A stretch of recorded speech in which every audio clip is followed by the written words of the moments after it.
coffret de bois sculpté, cette Jeanne, si réservée, si ironique, si hostile à tout attendrissement rétrospectif, avait tout conservé, tout.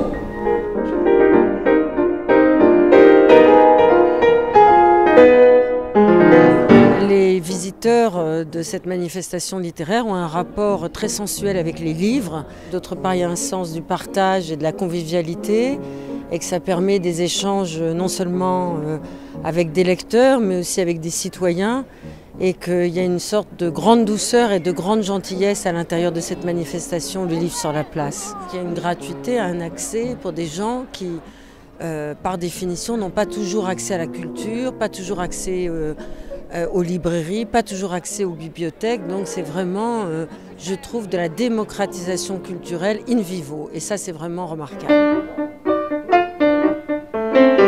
Quand il écrit ce texte, ce roman, bien entendu, l'auteur se fait une voix, se fait un son.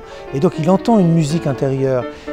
Le fait que quelqu'un d'autre s'empare de ces mots et projette une nouvelle version, lui donne une nouvelle lecture et donc une façon dont ces lecteurs finalement s'emparent de son roman. Et ça lui donne un retour qui lui permet d'envisager son prochain roman d'une part et surtout de voir comment il est perçu.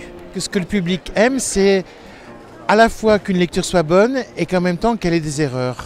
C'est vrai que la plupart du temps, la vie littéraire des gens, elle est très intime. C'est dans un lit, dans un fauteuil. Il faut plutôt se préparer à la lecture de manière générale et après se dire, voilà, ce texte, je vais donner l'impression que je le lis pour la première fois de ma vie à des gens qui l'entendent eux pour la première fois. Je crois que Nancy a complètement réussi son opération sur le livre, je dirais même au-delà du livre sur la place, puisque dans l'année, il y a des grandes rencontres, il y a vraiment des tas d'occasions pour que la vie littéraire soit aussi, je dirais, publique. Dindon était un Anglais, trapu et bedonnant, qui, le matin, était le plus civil, le plus débonnaire, le plus respectueux des hommes, mais, passé l'heure du déjeuner, faisait des tâches, mettait ses plumes en pièces. Ce qui est extraordinaire, et grâce à l'opération de la municipalité, chaque enfant avait eu un livre, l'avait travaillé, ils avaient lu, et tout de suite on est dans d'autres conditions.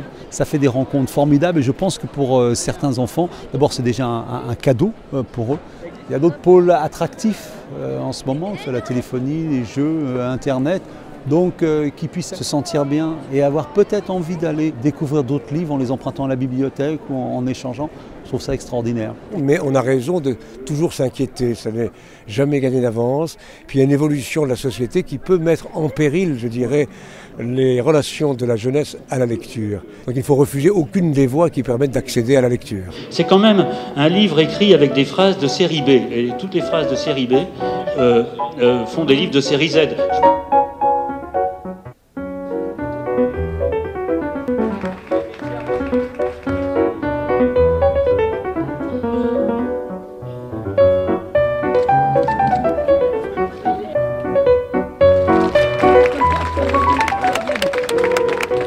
Le prix des droits de l'homme de la ville de Nancy, c'est un cadeau absolument fabuleux pour moi, pour mon co-auteur, Lutz Cruche, pour ma famille et je pense aussi pour tous ces gens qui sont dans ce livre.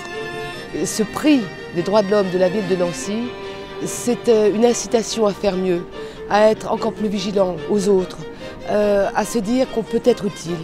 Et au fond, la seule certitude qui vaille, c'est que c'est la personne humaine qui doit être défendue à tout instant. Mais le salon de Nancy, et ce n'est pas du tout faire injure aux autres salons du livre en France, ce salon a une existence absolument particulière, une originalité, une authenticité qui font que les gens, le peuple, se sont appropriés l'événement, comme si c'était une urgence de première nécessité. Ils ont raison, lire, il n'y a rien de mieux.